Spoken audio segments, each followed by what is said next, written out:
अस्सलामुअलैकुम। Straight talk में खुश आमदीद। आपके साथ मैं हूं आयशा बख्श।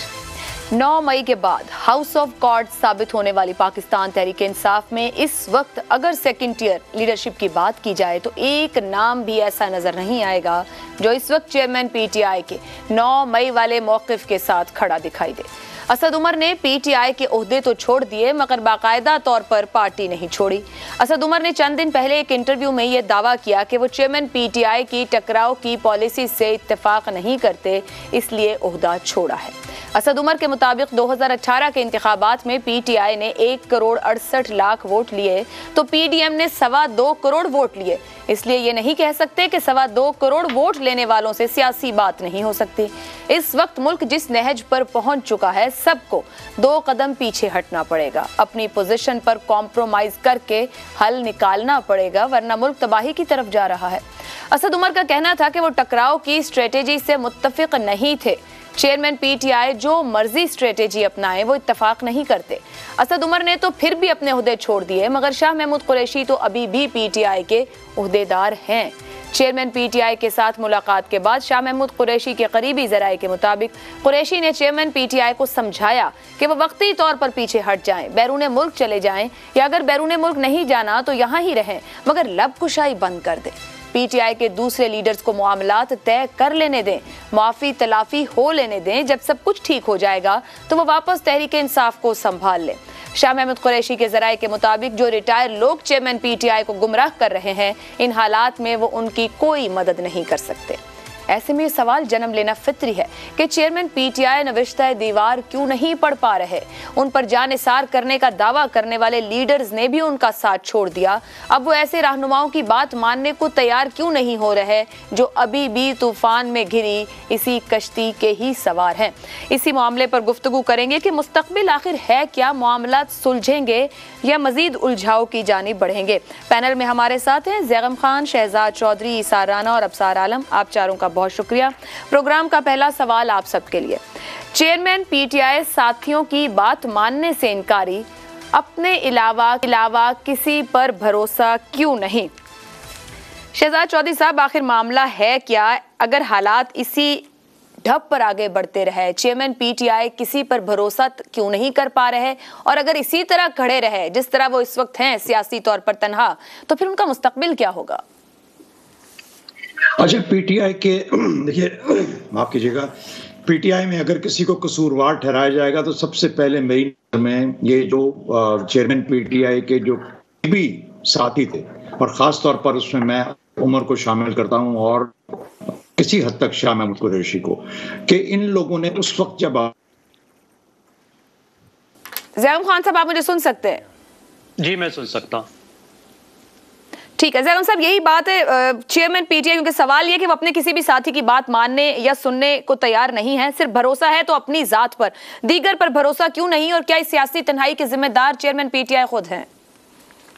चेयरमैन पीटीआई एक ऐसे कप्तान है जो जहाज के साथ डूबता है, लेकिन वो ये अंदाजा नहीं कर पा रहे कि इस वक्त जहाज उनके वजन की वजह से डूब रहा है। 1994 में जब चेयरमैन पीटीआई अस्पताल बना रहे थे तो मैंने एक इंटरव्यू में उनसे पूछा, मैंने कहा आप तो अस्पताल बना रहे हैं लेकिन आप अपनी पर्सनैलिटी कल्ट पर इतना पैसा क्यों लगा रहे हैं, उसको क्यों प्रमोट कर रहे हैं अस्पताल बनाने के बहाने? तो उस वक्त खैर उनका जवाब ये था क्योंकि अस्पताल के लिए मैं ब्रांड हूं और ब्रांडिंग इंपॉर्टेंट होती है वगैरह वगैरह। लेकिन ये पर्सनैलिटी कल्ट बहुत दिनों से उनके दिमाग के अंदर मौजूद था, लेकिन जो तब्दीली प्रोजेक्ट है उसने इस पर्सनैलिटी कल्ट को आसमान पे पहुंचा दिया, उन्हें देवता बना दिया, उन्हें एक निजात दहिंदा मसीहा बनाकर पेश किया गया और ये बनाकर पेश किया गया कि वो वाहिद हल है, वही मसीहा हैं, वही सलाहुद्दीन अयूबी हैं, बाकी सब चोर और डाकू हैं, बैरूनी एजेंट हैं, फ्रॉड हैं और अच्छे मुसलमान भी नहीं हैं। और ये एक ऐसा झूठ था जिसको उन्होंने खुद भी खरीद लिया। और जो भी शहजाद साहब कह रहे थे, जिन 2 लोगों का वो कह रहे थे, वो तो खैर हैं ही, असद उमर और शाह महमूद साहब, लेकिन ये जो पूरा एक कबीला था सेकंड टियर लीडरशिप का, ये उनकी पर्सनालिटी कल्ट ही को तो प्रमोट कर रहा था। दिन रात क्या कहते थे, ये सब लोग क्या बोलते थे, उनको निजात दहिंदा के तौर पर पेश नहीं करते थे तो क्या करते थे। और जो हमारी सियासत का मिजाज है उसकी एक इंतहा पीटीआई में थी कि जो लीडर है, जो पार्टी का मालिक है, वो एक ऐसा देवता है जिसके आगे चू नहीं कोई कर सकता। वैसे तो हमारी सारी सियासी पार्टियों में दरबार लगे हुए हैं जिसमें एक बादशाह होता है, बाकी वजीर और मस्खरे होते हैं। तो पीटीआई में तो ये एक और भी जगह पे पहुंचा हुआ था क्योंकि वो बादशाह भी एक आसमानी मखलूक था। एक तो ये बात है, वो ये बात उनके ज़हन से अब कभी नहीं जाएगी जब तक वो हैं, वो किसी पे ट्रस्ट नहीं करेंगे, वही निजात दहिंदा है। फिर एक पॉपुलिस्ट लीडर के तौर पर जो उनकी सियासत का महवर है वो तकसीम है, वो अस एंड देम का कंसेप्ट है। वो ये बात है कि नेकी और बदी के दरमियान में जंग है और वो सिर्फ नेकी और अच्छाई को रिप्रेजेंट करते हैं, सब लोग बदी को रिप्रेजेंट करते हैं। ये जो नफरत और तकसीम की सियासत है, असल ये चीज है जिस पर वो कोई मशवरा लेने को तैयार नहीं थे। बाकी तो बातें वो मान जाते थे ना, लेकिन ये जो है कि अपनी उनकी जात एक निजात दहिंदा के तौर पर, और दूसरा ये कि ये नफरत और सियासत की तकसीम है, इस पर कोई कंप्रोमाइज नहीं करना। दूसरों को लेजिटिमेट एक सही एडवर्सरी, एक मुखालिफ खिलाड़ी नहीं मानना, उनको दुश्मन मानना है। अभी जो आपने असद उमर की कोट बताई जो बड़ी लेट उन्होंने कही, लेकिन देखिए जमहूरियत तो यही होता है ना, दो साइड्स ऑफ आयल होती है। ये जो हमारा पार्लिमानी निजाम है इसमें जो 2/3 मेजॉरिटी लेकर आ जाए उसके पास भी अक्सरियत, वोटों की अक्सरियत नहीं होती। 50 कलामी की माजरत ज़ैगम साहब, हमने 2/3 मेजॉरिटी की भी हालत देखी है। आखिर एक सियासी लीडर के तौर पर तो सियासी मैदान के खेल की अगर मैं बात करूं, आपका मुस्तकबिल क्या नजर आता है, जरा मुख्तसर कहिएगा। या जुल्फिकार अली भुट्टो गुजरे, नवाज शरीफ रहे, बेनजीर रही, MQM के कायद रहे, इनका सियासी मुस्तकबिल क्या होगा इस सूरत में? मैं यही बात अर्ज कर रहा था, मैं आपसे मुकम्मल इत्तेफाक करता हूं कि 2/3 आप वोट भी ले लें तो भी आपको दूसरों का एहतराम करना पड़ता है, क्योंकि वोट आपके पास 33-34% होते हैं। कोई 60-65% वोट जो है वो दूसरे लोगों के पास होते हैं, अपने एहतराम करना होता है जमहूरियत में दोनों साइड्स का। देखिए अभी तो इमरान खान का जो शॉर्ट और मीडियम टर्म है, कम से कम 3 साल तक तो आप तसल्ली से कह सकते हैं कि उनका कोई मुस्तकबिल नहीं। इस वक्त उनकी पार्टी भी बिखर रही है और उनके ऐसे हालात नहीं है कि एक बात जिसको वो समझ नहीं पा रहे कि वो किस तरह की मुश्किल में है। इस वक्त उनके पास पार्टी बचाने का एक मौका मौजूद है, अपनी लीडरशिप को वो फिलहाल शॉर्ट टर्म के लिए नहीं बचा सकते। कम से कम उन्होंने पार्टी बनाई है तो पार्टी ही बचा ले, वो इस पर भी तैयार नहीं है। ये बड़ा दुरुस्त, ये बड़ा अहम सवाल है कि क्या पार्टी को बचा लेंगे। अब सार साहब आपकी तरफ आऊंगी। एक ज़ैगम साहब ने बात की ब्रांडिंग वाली, ये जो कि मैं अहम हूं, ये वहम ही कहीं चेयरमैन PTI के साथ साथ इस जमात को ना डबो दे कहीं। देखिए हमें अपनी गलती भी माननी पड़ेगी। गलती समझ लें या प्यार समझ लें, इश्क समझ लें, मोहब्बत समझ लें, जुनून समझ लें, जो मर्जी समझ लें। मैंने खान साहब को जितना देखा है, ऑब्जर्व किया है पिछले 20-25 साल में, 30 साल में, वो ऐसे नहीं थे। वो ये पर्सनालिटी कल्ट और नार्सिसिस्ट उनका होना, ये तो सबको पता वो थे। ये लेवल नहीं था उनके नार्सिसिज्म का, ये नरगसियत का ये लेवल नहीं था। आपको याद है परवेज़ मुशर्रफ के दौर में वो परवेज़ मुशर्रफ को सपोर्ट करते थे और मौलाना फजलुर रहमान की क़यादत में चला करते थे। MMA को उन्होंने ज्वाइन किया। तमाम जमातें जो इस्टेब्लिशमेंट की थी उनके साथ वो चलते थे और कहीं ना कहीं किसी ना किसी, जैसे आम एक कारकुन टाइप इंसान था ना, ऐसे उनकी पोजीशन होती थी और वो उसमें मुतमईन रहते थे। फिर वो उनके ख़िलाफ़ हो गए परवेज़ मुशर्रफ के, तो उसके बाद बेनज़ीर भुट्टो और नवाज शरीफ के साथ भी ऐसे ही चलते रहे, बहुत इज्जत के साथ, और उनको डिफेंड भी करते थे। उनके पॉलिटिकल वर्कर की तरह ये टीवी चैनल्स पे आके उनको डिफेंड करते थे। फिर 2011-12 हुआ, उनको कुछ लोगों ने घेर लिया। अब मैं उनका कहूँगा तो शायद वो गैर पार्लिमानी ना हो जाए। कुछ लोगों ने उनको घेर लिया, उन्होंने बताया कि नहीं आप हैं, आप ही आप हैं, और फिर टीवी चैनल ने तो तोड़ पट दी ना उनकी कि उनके जैसा है ही कोई नहीं, और उन्हें यकीन आ गया और फिर वो वज़ीर-ए-आज़म बन गए। आप सोचिए, एक शख्स वज़ीर-ए-आज़म बन गया जो बिल्कुल एक मैं उनकी लाइफस्टाइल पे ज़्यादा बात नहीं करना चाहता, लेकिन उन्होंने इतना कर-ओ-फर, इतनी ताकत कभी देखी नहीं थी। एक स्पोर्ट्समैन के पास कितनी ताकत होती है, ठीक है, लोग उन्हें पसंद करते थे, सब कुछ था, ताकत तो नहीं थी ना उनके पास। उन्होंने ऑर्डर जारी करने शुरू कर दिए, उनके हुक्म पे नेवल चीफ की अपॉइंटमेंट हो रही है, एयर चीफ की अपॉइंटमेंट हो रही है, और आर्मी चीफ की एक्सटेंशन हो रही है उनके ऑर्डर्स पे। ये सब चीज़ें उनके दिमाग में चली गई। देखें, इक़्तिदार मिलता है ना, तो हज़रत अली का कौल है कि इंसान एक्सपोज होता है, उसकी असल नज़र आती है। खान साहब की असल नज़र आई इक़्तिदार में, और उन्होंने इक़्तिदार में वो काम किए जिसका अब शायद 10% भी उनके साथ नहीं हो रहा और वो रो रहे हैं। तो ये जो उनके अंदर एक चीज़ ड्रिल कर दी गई ना कि आप ही आप हैं, और फिर उन्होंने की, ये जो लोग आज बाहर निकल के, मैं तो इस मामले में पीटीआई ने जो कल स्टेटमेंट दी है वो ठीक दी है कि ये असद उमर और जितने मौका परस्त किस्म के लोग हैं, ये असद उमर साहब, मुझे पता है कि रायबंड का भी चक्कर लगाते थे और बनी गाला का भी चक्कर लगाते थे। जैसे आप 2 जगह नौकरी के लिए अप्लाई किया होता है और आप हर एक से पैकेज डील कर रहे होते हैं, निगोशिएट कर रहे होते हैं, सैलरी मुझे कौन ज़्यादा देगा, एक से सैलरी ऑफर लेके दूसरे के पास चले जाते, ये करते रहे वो कि किस तरफ मैंने जाना है, मुझे सेनेटर कौन बनाएगा। और जब रहे वहाँ पर, उन्होंने उस पार्टी ने इनको इतना दिया, उस वक्त खड़े होकर बोलते ना, उस वक्त तो ये टीवी चैनल पे और जलसों में तकरीरें किया करते थे मरीम नवाज और बिलावल के खिलाफ कि देखें जी ये शहनशाहियत है, बच्चों के सामने खड़े होकर सारे लाते हैं। तो आप क्या करते रहे हैं? ये सारे जो पार्टियां बदल रहे हैं और जो प्रेस कॉन्फ्रेंसें कर रहे हैं, ये वहां बैठे सर नहीं हिलाते थे, इन्होंने गुमराह किया। फवाद चौधरी सबसे बड़ा प्रोपोनेंट था असेंबलीज डिसॉल्व करने का, सफाई असेंबलियां सबसे पहले दौड़ लगाई उन्होंने। तो ये देखें, तो परवेज़ इलाही साहब ने भी ये बात खान साहब ने ये गलती की, खान साहब ने ये गलती की। उसी जगह रहते, उसी तरह सियासी जमातों के साथ बना के रखते जैसे 2011 से पहले बनाई हुई थी, और अवाम की सपोर्ट पे आगे आते। मैं कहता हूँ अभी भी वक्त है उनके पास। अभी देखें, ये वो वक्त है ना जो 2002 में मुस्लिम लीग नून पे आया था।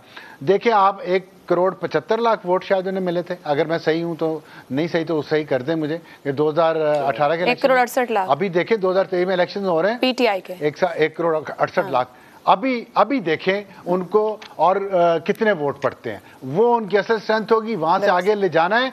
ये सियासी जमातों पे ये वक्त आते हैं, इसको हौसले से और इस जो कष्ट काटना है ना, ये काटना चाहिए उन्हें ये इस तूफान में से, आग के दरिया में से गुजरना चाहिए। अगर वो वाकई किसी नजरिए पे हैं, अगर मतलब परस्ती थी, इक़्तिदार परस्ती थी और स्कोर सेटल करने थे दूसरों लोगों से, फिर उनकी जो मर्जी है करते रहे, फिर अल्लाह ही हाफिज है उनका। ये इसी बात को आगे लेके बढ़ते हैं, क्योंकि ऊपर जैगम साहब ने भी एक बात की। इसार साहब, पहले ये बता दूं कि शहजाद चौधरी साहब का जो राब्ता है वो इस वक्त हमारे साथ नहीं है, टेक्निकली कोई मसला है, ना उन्हें सुन पा रहे हैं, ना उनसे कनेक्टेड है, कोशिश करते हैं कि वो हमें ज्वाइन कर लें। इसार साहब, ऊपर जैगम साहब ने भी एक बात की थी कि जो पीटीआई का जहाज़ है ये इसी चेयरमैन के वजन से डूबेगा, वो सियासी मैदान में क्यों नहीं उतरते? क्योंकि ये तो हमने देखा है अपनी 70 साल की तारीख में, सियासतदान ख़त्म नहीं हो सकता, ना उसकी सियासत को ख़त्म किया जा सकता है, जितना भी जबर कर लिया जाए, अगर उसे सियासत करनी है तो। क्यों नहीं इमरान खान भरोसा कर पा रहे अपने अलावा किसी पर? देखिए, जॉन एलिया का एक कथा है, वो कहते हैं मैं भी बहुत अजीब हूँ, इतना अजीब हूँ कि बस खुद को तबाह कर लिया लेकिन मलाल भी नहीं। उन्होंने अपनी नरगिसियत में जिस हद तक जा सकते या खुद परस्ती कर रहे थे, मैं वही कह रहा हूँ कि जितने भी हमारे सियासत है दान हैं, वो कौन सी इबादत कर रहे हैं? वो खुद परस्ती के बुत हैं ना, जिनके इर्द गिर्द छोटे छोटे पुजारी बैठे होते हैं। कुछ क्या नाम है, कासिम के अब्बू के गिर्द बैठे होते हैं, कुछ नवाज शरीफ के गिर्द बैठे होते हैं, कुछ जरदारी के गिर्द बैठे होते हैं। लेकिन हुआ ये कि चूँकि कासिम के अब्बू को अवाइल उम्री में ही एक अरूज मिला, और वो इतना अरूज मिला कि वो पहले दिन से एक हीरो थे और पहले दिन से एक ख़ास तबके में हीरो के तौर पे वो जाने जाते थे। उनके लिए कोई नई बात नहीं है। और जहाँ तक बात यह कि वो कोई कारकुनों की तरह नवाज शरीफ और इनके पीछे फिरते रहे, तो उसका तो पहले दिन से ही नारा इन दोनों के खिलाफ था कि ये दोनों मुल्क को तबाह कर रहे हैं, और इसी बुनियाद पे तो उन्होंने अपनी पूरी सियासत की। लेकिन मैं इस पे नहीं बात कर रहा, सियासत नहीं उनको आई, नहीं मैं अर्ज कर रहा हूँ, सियासत आई तो वजीर आजम बने। वो तो 9 मई का वाक़या अगर ना हो, और 9 मई के वाक़े में हम 9 मई के पीछे 1 साल की मेहनत भी तो थी ना, मेहनत पे ही मैं कह रहा हूँ कि वो तो 20 साल की मेहनत भी लगा लें, लेकिन अगर वो 9 मई का वाक़या ना होता तो शायद हम ये वाली बात कहने की पोजीशन में भी ना होते। 9 मई को उन्होंने एक रेड लाइन क्रॉस की, जिसके बाद ये सारी गेम पलट गई। और इज़हार साहब, कतई कलामी की माजरत, पार्लियामान के ऊपर वो चढ़ दौड़े, मुल्क के रियासती इदारों पर वो पहले भी चढ़ दौड़े, ये रेड लाइन को उन्होंने पहली बार क्रॉस नहीं की। जो ऊपर अभी अबसार साहब ने एक बात की ये ताकत जो उनके पास थी, वो 1 साल से और भी बहुत कुछ कर रहे थे, बहुत कुछ कह रहे थे, सब कुछ हो रहा था। वो जो कुछ भी कर रहे थे वो कोई अनोखा वाकया नहीं था। इससे पहले भी इसी तरह सरकारी इदारों पे हमले होते रहे, सारा कुछ होता रहा। लेकिन आज जो 9 मई को वाकया हुआ, जिसमें हमारे जो हीरोज थे उनके मुजस्मों से लेके, और वहाँ पे वो एक रेड लाइन थी जहाँ पे वो आके उनका सियासत जो थी वो बुरी तरह जिसे कहना चाहिए ना मुतासिर नहीं हुई, बल्कि वो बचा पाएंगे। उनके साथ खड़े लोग कहते हैं आप कुछ दिन को साइड को मैं असद उमर की आप जो बात करें इस पे मैं 2 जुमले कहना चाह रहा हूँ कि जब इमरान खान ने चंद लोगों को बुला के वो साइफर दिखाया था ना वजीर आजम हाउस में, तो मैं भी था, तो उसमें सबसे ज्यादा जो बंदा बोल रहा था ना बढ़ बढ़ के, वो असद उमर थे। अच्छा। जो आज वो कह रहे हैं ना कि मैं टकराव की पॉलिसी से मना करता रहा, तो असद उमर तो खुद इस्टेब्लिशमेंट के खिलाफ बातें करते रहे। क्या तकरीरें नहीं की उन्होंने? मुतालिक कुछ सुन नहीं सकते, तकरीरें नहीं की उन्होंने? क्या उन्होंने जिस दिन ये साइफर वाला इशू हुआ और इमरान खान ने उसके बाद जब न्यूट्रल्स को जानवर और इस तरह की बातें की, तो क्या असद उमर उनकी हामी नहीं भरते थे? क्या असद उमर उनके इस बयानिए को टो नहीं करते थे?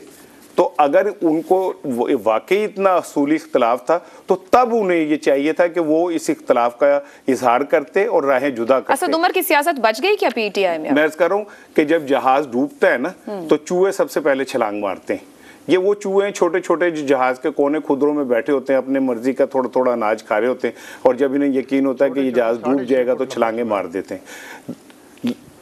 हाँ, ऑलमोस्ट आप इस्लामाबाद रहते हैं भाई, आपको सबके कद का पता है, मैं तो टीवी पे देखता हूँ। तो मैं ये समझता हूँ, पर्सनल कमेंट नहीं करें, मैं ये समझता हूँ कि सियासी जमातें जो है ना, जब तक एक ट्रायल से नहीं गुजरती, देखे पीपल्स पार्टी एक ट्रायल से गुजरी, आज वो एक पार्टी है, उसके वजूद को कोई तोड़ नहीं सकता, चाहे कुछ भी हो। पंजाब में कुछ भी ना ले तब भी वो पंजाब में अहमियत रखती है। नवाज शरीफ ने 3 ट्रायल भुगते, नवाज शरीफ ने 3 ट्रायल भुगतने के बाद अपनी जमात को मुनज़्ज़म रखा, कामयाब रही।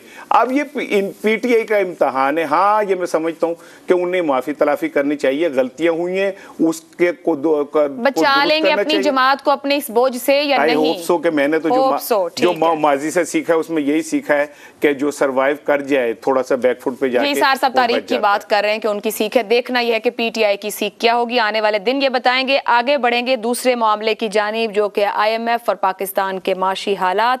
30 जून 2023 को खत्म होने वाले आईएमएफ प्रोग्राम की बहाली की होने के बाद पाकिस्तान ने ग्लोबल फाइनेंसिंग पैक्ट समिट के मौके पर वजीर आजम शहबाज शरीफ की आईएमएफ के एमडी के साथ मुलाकात करने की दरख्वास्त की है।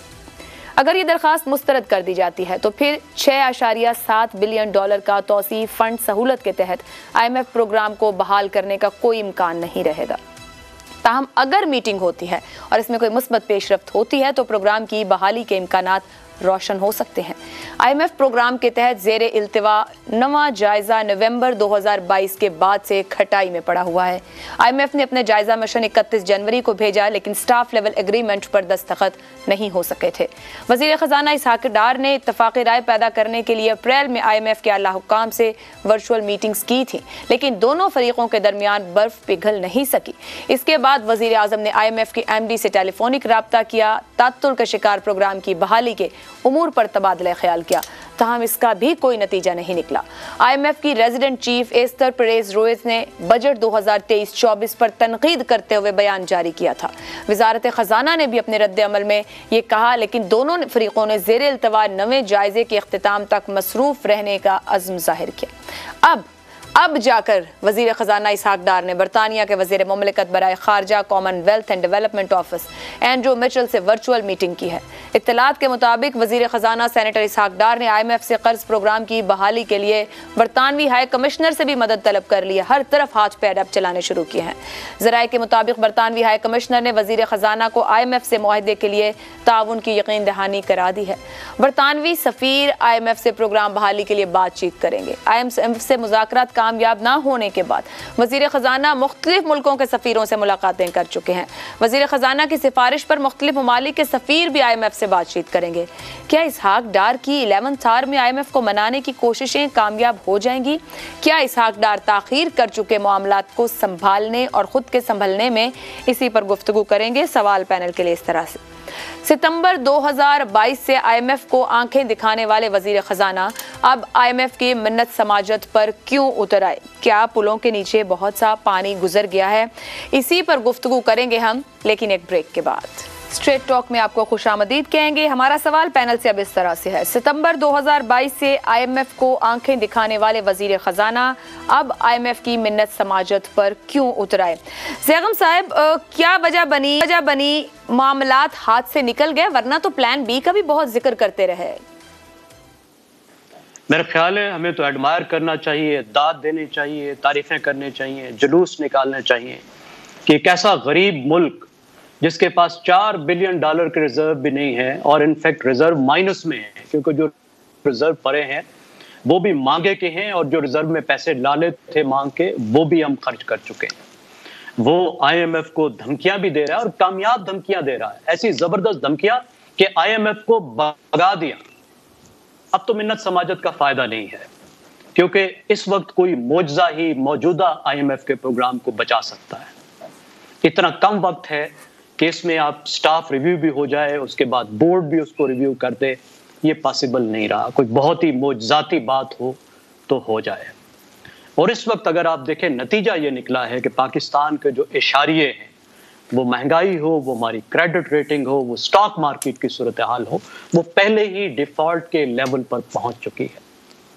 मौजूदा बहरान में अगर कोई शख्स इंतहाई गैर मौजूद साबित हुआ है तो वो इसहाक डार साहब है। लंदन में बैठकर वो मफरूज़े कायम उन्होंने किए थे, और वहां बैठकर जो वह बातें बता रहे थे, वो तमाम की तमाम गलत साबित हुई। उन्होंने जियोपॉलिटिकल सिचुएशन को बिल्कुल गलत रीड किया। वो ये समझते रहे कि पाकिस्तान अभी तक शायद 2017 में है। अरब मुल्क रियालों के टोकरे लेकर बैठे हैं, और वो पहले की तरह पाकिस्तान को लुटा देंगे पाकिस्तान पर। अमेरिका को अभी तक हमारी जरूरत है। फिर उन्होंने मईशत के मैदान में जुगाड़ें लगाई। पाकिस्तान का एक एक मईशत दान, आप देखिए, पाकिस्तान के मईशत दानों को देखिए। मैं इसमें हफीज पाशा साहब जैसे साबिक वजीर खजाना, इंतहाई काबिल तरीन पाकिस्तान के इकोनॉमिस्ट की भी बात कर रहा हूं, जिनकी वाइफ हैं वो नायब वजीर खजाना है। अब उनको सुन के देख लीजिए, सब समझा रहे थे, हाथ जोड़ रहे थे कि भाई ये खिलवाड़ ना करो रुपए के साथ, IMF का प्रोग्राम मुअत्तल ना करवाओ। उन्होंने करवा के छोड़ा। पाकिस्तान के दोस्त पाकिस्तान की उस तरह मदद को नहीं आए जिस तरह के तस्वुर किया गया था। इसकी वजह से जो एक्सटर्नल फाइनेंसिंग का गैप था, जिसको पूरा करना जरूरी था, जिसके बगैर प्रोग्राम नहीं चल सकता था, वो पूरा नहीं कर सके, आखिर तक नहीं कर सके। $2 बिलियन साहब, कतई कलामी की माजरत, हम इस प्रोग्राम में मुतअद्दिद बार गुज़िश्ता कुछ हफ्तों में IMF के मामले को डिस्कस कर चुके। एक और पॉइंट ऑफ व्यू जो अब्सार साहब ने भी कई बार सामने रखा कि हमारे मतलब आपने बात की है उन इसहाक डार की अंडरस्टैंडिंग की कि हम कहाँ खड़े थे। एक पॉइंट ऑफ व्यू जो उनकी तरफ से आता रहा वो ये रहा, बाहर के लोगों के इंटरेस्ट पाकिस्तान के इंटरनल पॉलिटिक्स और मामलात के अंदर। डेमोक्रेसी इंडेक्स 2022 के मुताबिक बांग्लादेश में हाइब्रिड निज़ाम है, श्रीलंका फ्लॉड डेमोक्रेसी है। IMF की तरफ से बांग्लादेश के लिए $4 अरब से ज्यादा, श्रीलंका के लिए $3 अरब से ज्यादा के प्रोग्राम्स दिए गए। पाकिस्तान के साथ क्या वाकई रीजंस वही हैं, हम नहीं समझ पाए, वो नहीं समझा पाए, या there are other interest also? Ayesha साहब, अदर इंटरेस्ट कब नहीं होते? क्या अदर इंटरेस्ट आज पैदा हुए हैं? क्या ये जियोपॉलिटिकल सिचुएशन, ये टेंशन इसहाक डार साहब के आने और डॉलर के साथ खिलवाड़ और मईशत के साथ खिलवाड़ करने के बाद पैदा हुए हैं? ये तो वो समंदर है, ये तो जल है जिसमें हमने रहना है। इसमें तो मगरमच्छ मौजूद हैं। दुनिया की कौन सी ताकत है जो अपने मफादात के लिए अपने ताकत को एग्जर्ट करने की कोशिश नहीं करेगी, चाहे वो दोस्त हो, वो दुश्मन हो? तो जब ऐसे सूरत हाल हो तो आपको क्या ज्यादा दानिशमंदी की जरूरत होती है, या इस तरह गर्म सर्द होने की जरूरत होती है? इस तरह बच्चों की तरह बिहेव करने की जरूरत होती है, चेयरमैन PTI की तरह बिहेव करने की जरूरत होती है कि आप छत पे चढ़ के डिप्लोमेसी करें? जिनके बगैर आपकी मईशत नहीं चल सकती, उनके साथ आप इस तरह बच्चागाना बिहेव करें? इस वक्त इन हालात में जब आपको पता था कि आपको किस तरह के बजट की जरूरत है, वाज़े था, IMF आपको बता चुका था, पाकिस्तान के तमाम मईशतदान आपको कह रहे थे कि खुदा के वास्ते पॉपुलिस्ट बजट ना लाना, बड़ी तबाही होगी। नहीं माने, वही बजट लाए, और जिस दिन बजट लेकर आए उस दिन पाकिस्तान के मईशतदानों ने सूरत फातिहा पढ़ दी कि भाई अब ये प्रोग्राम गया, अब अगला चैलेंज ज्यादा बड़ा है, हमें नए प्रोग्राम में जाना होगा। देखिए, हम जिस मईशत का हिस्सा हैं, हम उससे बाहर नहीं निकल सकते, हम अपनी मईशत नहीं इन्वेंट कर सकते, अपनी IMF नहीं बना सकते। हमने इसी जल में रहना है, इसी मईशत में, इन्हीं इदारों के साथ चलना है। अब खुदा के वास्ते इनके आगे हाथ जोड़े, नवाज शरीफ साहब को इसी जल में ही रहना है, तो मगरमच्छों से बैर कैसा? ठीक है, लेकिन आज जैगम साहब ने एक नया कोई मैं क्या को मुहावरा या कोई जुमला बना दिया। अब सार साहब वही आपके लिए सवाल है कि जब दानिशमंदी की जरूरत थी तो चेयरमैन PTI की तरह क्यों बिहेव किया फिर वजीर खजाना ने? अगर आप मुझसे डायरेक्ट सवाल पूछ ही लिया तो मैं इसका जवाब दे देता हूँ, क्योंकि ये वीकली हमारा एक सेगमेंट भी होता है इसहाकडार बैशिंग का, तो वो चल रहा है। तो लेकिन मैं नहीं समझता ऐसा है, कंपैरिजन आपने फेयर नहीं किया, आपने या जैगम साहब ने। ये चेयरमैन PTI जैसा कंपैरिजन नहीं है जो मुसलसल कई सालों से एक ही बात दोहराते रहते हैं और फिर वायलेंस पे चले जाते हैं। देखें, ऑनेस्टली आप भी ऑनेस्ट रहिएगा, मैं भी ऑनेस्ट रहूँगा। जब IMF की सख्त कंडीशंस कोई भी वज़ीर ख़जाना मानता है तो हम उसे क्रिटिसाइज़ करते हैं कि इसने तेल निकाल दिया, इसने लोगों को भूखा मार दिया, इसने महंगाई कर दी। जब वो उनसे टफ निगोशिएट करने की कोशिश करता है तो हम कहते हैं कि ये तो इमरान खान बन गया है, ये तो अग्रेसिव हो गया। और जब वो उन निगोशिएशंस में थोड़ा अपना स्टैंड सॉफ्ट करता है, हम कहते हैं मिन्नत समाजत पे आ गया। ये वर्डिंग क्यों है हमारी? ऐसी वर्डिंग क्यों है जिसमें हमेशा पाकिस्तान की तज़हीक निकलती हो? देखें, हमें पीछे बैठ के ठंडे दिल से सोचना चाहिए। जब कोई निगोशिएटिंग टेबल पे बैठता है ना, उसे गर्म सर्द करना पड़ता है। हम IMF की हर कंडीशन आंखें बंद करके नहीं मान सकते, ये हमारी ज़रूरत है, लेकिन हमने मानी। अभी कह रहे हैं ना कि बजट पॉपुलिस्ट क्यों है, मुझे बताएं, बजट से पहले IMF ने हमें अंब दे दिए हैं, हमने सारी कंडीशन उसकी मान ली। पिछले 1 साल में 13 महीने में क्या दिया उसने बजट से पहले कि बजट में भी हम आवाम को कोई रिलीफ ना मिले इस मुल्क में। फिर हमने कहना था कि देखो जी बजट में भी रिलीफ नहीं दिया, तो करे क्या, कोई करे क्या, मुझे ये बताएं। नंबर 1, ये जो फैसिलिटेशन काउंसिल बनी है ना, मेरी उससे ये दरख्वास्त है कि और तो उन्होंने पता नहीं कुछ करना है कि नहीं करना, लेकिन कम अज़ कम मीडिया और अदलिया को ज़रूर उसका ऑन बोर्ड लें और उन्हें बताएं कि आपकी वजह से इस मुल्क की मईशत को कितना और कैसे नुकसान पहुंचा है, तब शायद कुछ मामला बेहतर हो सके। दूसरी बात, ये जो हमारे यहाँ एक बड़ा ही सिंपल असूल समझा जाता है कि जी करेंसी को डिवैल्यू कर दो और एक्सपोर्ट तो ऐसे जाएंगी जैसे रॉकेट जाता है। मैंने आपको पिछले प्रोग्राम में भी एग्जांपल दी थी, एक दफ़ा फिर दूंगा, क्योंकि हमारा मसला ये है कि जब हम 100 दफ़ा एक बात ना कहें, अगले ने रजिस्टर नहीं करनी होती। 2017 में जब डॉलर का रेट 104 पे था, तब भी $30 बिलियन पाकिस्तान की एक्सपोर्ट्स थी। आज 304 पे है, तब भी $30 बिलियन एक्सपोर्ट्स हैं। मुझे बताएं, डिवैल्यूएशन से एक्सपोर्ट्स कहाँ बढ़ी हैं? महंगाई बढ़ती है, डायरेक्ट बढ़ती है, फॉरेन बढ़ती है, डिवैल्यूएशन से रुपए की वो बढ़ गई है।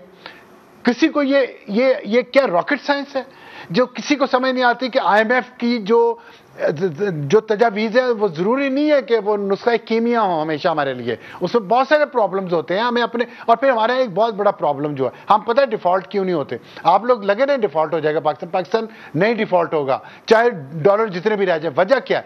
देखें, ब्लेसिंग इन डिस्गाइज है। हमारी जो इनफॉर्मल इकोनॉमी है वो ऑफिशियली 40 to 50% है पाकिस्तान की टोटल इकोनॉमी का, लेकिन अनऑफिशियली वो 60 to 70% है। वो आप मैं उससे एग्री नहीं करता उस इनफॉर्मल इकोनॉमी से, क्योंकि वो टैक्स नेट में नहीं है, लेकिन उसकी वजह से पाकिस्तान चलता रहता है। अब उसके साथ आपने उस इकोनॉमी को एकदम बिठा भी नहीं सकते कि आप सारी को फॉर्मल करने के लिए IMF की सारी शराइत मान लें, उसको दुरुस्त भी नहीं कर सकते। तो ये चलता ये स्लो एक तरीका। ये IMF के जो आते हैं ऑफिसर, उनको पहले 10 साल तो ये चीज़ें समझ ही नहीं आती पाकिस्तान के मसले क्या हैं। वो अपना वो जो किताब में लिखा हुआ फॉर्मूला है वो आके यहाँ इंप्लीमेंट करना शुरू कर देते हैं। इसी से हमारे प्रॉब्लम हुए। और फिर ये जो मैंने पिछले साल की आपको एग्जांपल दे दिया, तो मैं ये समझता हूं कि हमें ना ये कहना चाहिए कि वो आंखें दिखा रहे थे। अब अगर हमने इतनी तनकीद की है इस आगडार पे, और अगर उस पर वो अपना स्टांस चेंज कर रहे हैं, तो इसको हम कहें अब मिन्नत समाजत पे आ गए, कल वो फिर खड़े हो जाएंगे कि नहीं मैं नहीं मिन्नत समाजत करता, मैं ऐसी की तैसी कर दूंगा। तो ये हम चाहते क्या करना क्या चाहते हैं पाकिस्तान की इकोनॉमी के साथ? अगर आप समझते हैं इस पे मजीद गुफ्तगू करते हैं, एक ब्रेक। सपोर्ट करें। ठीक है, एक ब्रेक के बाद। लेकिन जाहिर बात है जब कोई वजीर 3 बार बजट देता हो, उसको पता हो और वो IMF से मुज़ाकरात कर रहा है, जो बातें अंदर कमरे में होने की हैं वो बाहर आके नारा नहीं बननी चाहिए। गर्म सर्द होना है, आप कमरे में हो, आपको जो कुछ बताना है वहां बताएं। अवाम का तो तेल आज भी निकल रहा है, बिजली और गैस मुयस्सर नहीं है यहाँ पर किसी को, पता नहीं अवाम को सहूलत मिलेगी या नहीं। और वो नून लीग जो खुद कशकोल तोड़ने के वादे करती है, अगर आपको पता है आपके पास ऑप्शन IMF के अलावा है ही नहीं, तो फिर आप वहां तरीके से बात करें ताकि मामलात हल हो सकें। एक दिन आप चढ़ जाएं और अगले दिन आप बैठ जाएं, इसका मतलब है कि मामला हल नहीं करने की कोशिश की जा रही, दबाव में लाने की कोशिश थी। नतीजा क्या निकलेगा, इस पर मजीद गुफ्तगू करते हैं ब्रेक के बाद। प्रोग्राम के आखिर हिस्से में आपको एक बार फिर खुशामदीद कहेंगे। गुफ्तगू हम कर रहे थे IMF के साथ जारी मामलात हल नहीं हो पा रहे, वजीर खजाना पहले आंखें दिखाते रहे और अब कोशिश में है कि किसी तरीके से मामला फाइनलाइज हो जाए। क्या समझ ना पाए या मामलात हाथ से निकल गए इसार साहब? देखिए, मामलात तो अभी भी हाथ से नहीं निकले हैं। डेफिनेटली गुंजाइश तो मौजूद रहती है मामलात को सुधारने की और संभालने की भी, लेकिन पाकिस्तान में जो अमेरिका और चीन की एक प्रॉक्सी वार चल रही है, उसमें IMF का किरदार बहुत अहम है। और अमेरिका ने आज ही यूक्रेन को 1.4 बिलियन के इमदाद दी है, कर्जा नहीं दिया है। वो जिसे चाहे जो मर्जी दे सकते हैं, लेकिन जाहिर है उनके मुफादात खित्ते से जहाँ जिस तरह वाबस्ता हों उसी तरह का एक्ट करते हैं। और पाकिस्तान देखें एक ऐसा खेत है कि जिन्नू पन्नो वही लाल है। कल तक कासिम के अबू साइफर लहराते थे, बाद में पता चला कि वो खुद अमेरिका से मिन्नतें भी करते थे, यूटर्न लेते थे, सुबह एक तगड़ी तकरीर करते थे, दोपहर को वो मिन्नतें कर रहे होते थे। तो इसाक डार भी किसी तरह वो यू-टर्न नहीं W टर्न लेने के माहिर हैं। वो बातें बड़ी बड़ी करते हैं और अंदर खाते। उनका आलम यह है कि वो कभी बरतानिया से, एक आज अमरीकी सफ़ीर से भी मेरे ख्याल है उनकी मुलाकात हुई है, और वो बाकियों से भी मिन-तरला जो है वो करते रहते हैं। लेकिन सवाल ये पैदा होता है कि जो दुनिया की इकॉनमी है और उसके जो जदीद असूल हैं अब वो बहुत बदल चुके हैं। थुकनल पकौड़े नहीं तले जा सकते। अब तो आपको टू द पॉइंट जो है अपने जो टारगेट्स हैं उन्हें क्लियर रखना पड़ता है। लेकिन बदकिस्मती की जो बात है वो ये कि मैं एक चीज़ आपसे ज़रूर शेयर करूँगा। उनका एक बयान पिछले दिनों आया था जी।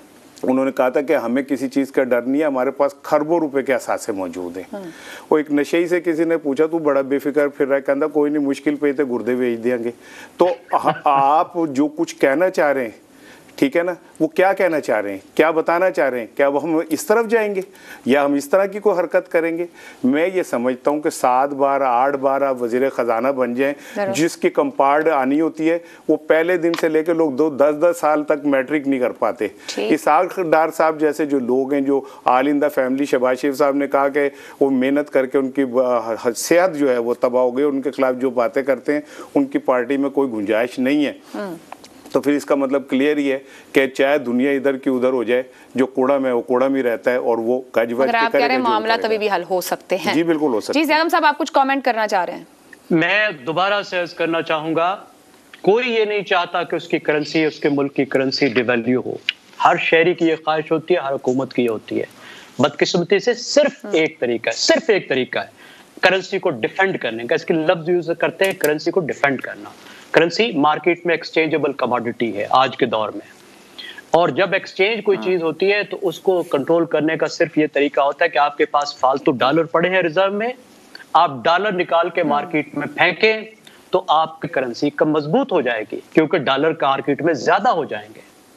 अगर आपके डॉलर्स की ये हालत हो कि आप $1 भी ना फेंक सकते हो, तो फिर जो आप करते हैं वो सिर्फ आप मल्टीपल एक्सचेंज रेट क्रिएट करते हैं। आप 3-3, 4-4 एक्सचेंज रेट क्रिएट करते हैं, आप रुपए को बढ़ा नहीं पाते। जो असल मार्केट होती है उसमें रुपया जो है वो गिर रहा होता है। आप सिर्फ 3 मार्केटें क्रिएट करती हैं, जिसकी वजह से ठीक है ज़ैनब साहब, मुख्तसर सी बात अब सार साहब भी कहना चाह रहे हैं। ठीक है जी, अब साहब ये बिल्कुल वही बात फिर मैं कहूँगा कि टेक्स्ट बुक्स में तो ये बातें बहुत बड़ी अच्छी लगती हैं, प्रैक्टिकल नहीं हो सकता।